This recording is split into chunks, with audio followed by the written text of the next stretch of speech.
6 കൊല്ലമായി നഷ്ടപ്പെട്ട കാർ കിട്ടാൻ പോലീസിൽ കയറിയിറങ്ങുകയാണ് യുവാവ്. 2017 കാർ ആശുപത്രിയിലെ ബില്ലടയ്ക്കാനാണ് പണയം വെച്ചത്. പിന്നീട് കാർ തിരികെ വാങ്ങാൻ ചെന്നപ്പോൾ കാണാതെ പോയി എന്നായിരുന്നു മറുപടി. 6 കൊല്ലമായി തിരുവനന്തപുരം സിറ്റിയിലൂടെ ഈ കാർ ഓടുന്നു. കാറിന്റെ പെറ്റിയും ഫൈനുമെല്ലാം ഇപ്പോഴും ഇവരുടെ പേരിൽ തന്നെ വരുന്നു. കാറിന്റെ എല്ലാ രേഖകളും ഇവരുടെ പേരിലാണ്. എന്നിരുന്നാലും 6 കൊല്ലമായി കാർ പോലീസ് കണ്ടെത്തി ഉടമയ്ക്ക് നൽകുന്നില്ല. എൻ്റെ പേര് രതീഷ് എന്നാണ്. സ്ഥലം വന്നിട്ട് ഭവദൂരം വിളങ്ങാട്.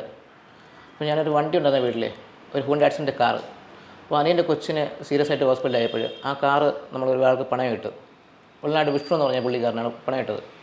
ആ പുള്ളിക്കാരൻ അപ്പോഴും ഒരു ചെറിയൊരു ചീട്ട് നമുക്ക് എഴുതി തന്നായിരുന്നു.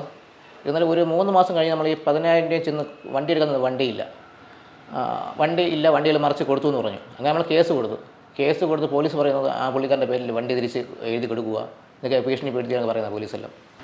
നമ്മൾ വണ്ടി കൊടുക്കുന്ന സമയത്ത് വിൽപ്പന എന്ന് പറഞ്ഞില്ലായിരുന്നു, ഒരു കരാറ്. നമ്മൾ പൈസ കൊണ്ട് തരുമ്പോൾ വണ്ടി തിരികെ തരണം എന്നുള്ള കരാറ്. അതിന് ഒരു 3 മാസം കഴിഞ്ഞ് നമ്മൾ വണ്ടി എടുക്കാൻ ചെന്ന് വണ്ടിയില്ല. അങ്ങനെ നമ്മൾ ഭീഷണിപ്പെടുത്തി കൊണ്ട് കേസ് കൊടുക്കാൻ. കേസ് കൊടുത്തപ്പോൾ പോലീസ് അവൻ്റെ സൈഡാണ് നിൽക്കുന്നത്. പോലീസ് പറയുന്നത് അവൻ്റെ പേരിൽ വണ്ടി എഴുതി കൊടുക്കുക, അല്ലെങ്കിൽ അച്ഛൻ്റെ പേരിൽ കേസ് എടുക്കുമെന്നാണ് പറയുന്നത്. അപ്പോൾ ഇപ്പം 2017 തുടങ്ങിയ കേസാണ്. അപ്പോൾ ഞാൻ മെനഞ്ഞാന്ന് SP ഓഫീസ് ചെന്നപ്പോഴേ അവിടെ 3 പോലീസുകളായിരുന്നു. അയാൾ പോലീസ് പറയുന്നത് അവൻ്റെ പേരിൽ വണ്ടി കൊടുത്തില്ലെങ്കിൽ അച്ഛൻ്റെ പേരിൽ കേസ് എടുക്കും, അച്ഛൻ്റെ കോടതി കയറ്റുമെന്നാണ് പറയണത്. ഇതിപ്പോൾ എന്ത് ചെയ്യുമെന്ന് നമുക്ക് അറിയാതെ ഇരിക്കുക നമുക്ക്. അപ്പോൾ ആ വിഷ്ണു എന്ന പുള്ളിക്കാരനെ ഗുണ്ട ഇതിലായിട്ടുണ്ട്, പിന്നെ റിയൽ എസ്റ്റേറ്റ് ഉണ്ട്, CC പിടുത്തം, പിന്നെ പലിശയ്ക്ക് പൈസ കൊടുക്കുക, ഇതൊക്കെയാണ് പുള്ളിക്കാരൻ്റെ തൊഴിൽ. അപ്പോൾ ഈ പുള്ളിക്കാരൻ്റെ പേരിൽ ആരും കേസ് കൊടുക്കാനും മടിക്കുന്നതാണ് പുള്ളിക്കാരൻ്റെ വേറെ മുമ്പ് ഒരു ഓട്ടോറിക്ഷ മറിച്ച് വിറ്റിട്ടുണ്ടായിരുന്നു.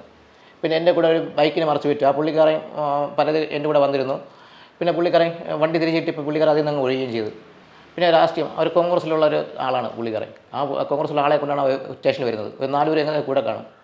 ഈ പുള്ളിക്കാരൻ നമ്മുടെ പറയുന്നത് വണ്ടി അവൻ്റെ പേരിൽ കൊടുക്കുക എന്നാണ് പറയുന്നത് പുള്ളിക്കാരൻ. വണ്ടി വന്നിട്ട് തിരുവനന്തപുരം നെയ്യാറ്റിൻകര വണ്ടി ഓടുകയാണ്. ചെല്ലാൻ വന്നിട്ടുണ്ട്. ഇപ്പോൾ RTയിൽ പോയി നോക്കിയപ്പോഴും ചെല്ലാൻ വന്നിട്ടുണ്ട് നെയ്യാറ്റിൻകര. ആ നെയ്യാറ്റിൻകര പോലീസ് പറഞ്ഞിട്ട് അവർക്ക് നോക്കാൻ സമയമില്ലെന്നാണ് പറയുന്നത്. ഇപ്പം തന്നെ വണ്ടിക്കാണെങ്കിൽ ഒരു പെറ്റിയെല്ലാം വന്നിട്ടുണ്ട്. അപ്പോഴും നെയ്യാറ്റിൻകര ഈ വണ്ടി ഉണ്ടെന്ന് നമ്മൾ അറിയുന്നത്. RTയിലും പറയുമ്പോൾ നെയ്യാറ്റിൻകര വണ്ടി ഉണ്ട്, പോലീസിൻ്റെ പറയുക വണ്ടി പിടിക്കാൻ.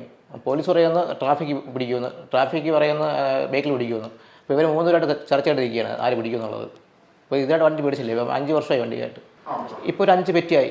ഇനി എത്ര വരും നമുക്ക് അറിയത്തില്ല, ഇനി വരുമെന്നോ. പിന്നെ വണ്ടിയിൽ ഇനി കഞ്ചാവോ മയക്ക് വരുന്ന കടത്തിയാൽ പിന്നെ അച്ഛൻ പോയി ജയിലിൽ കിടക്കേണ്ടി വരും.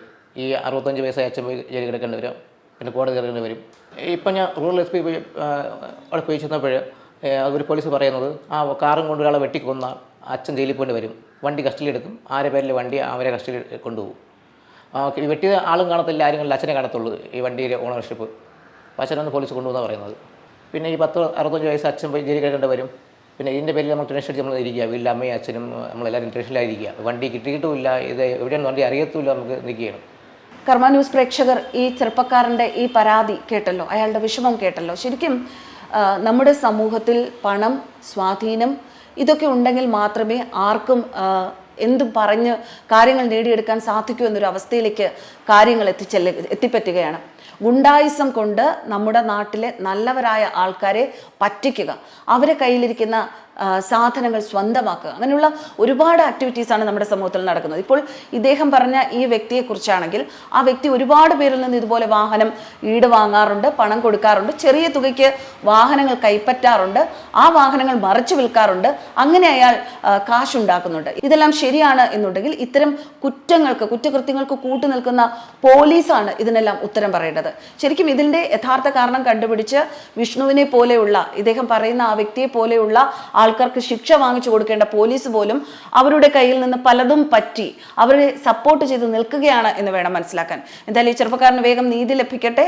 ഈ സംഭവം പൊതുസമൂഹത്തിന്റെ മുന്നിൽ ഞങ്ങൾ വയ്ക്കുകയാണ്.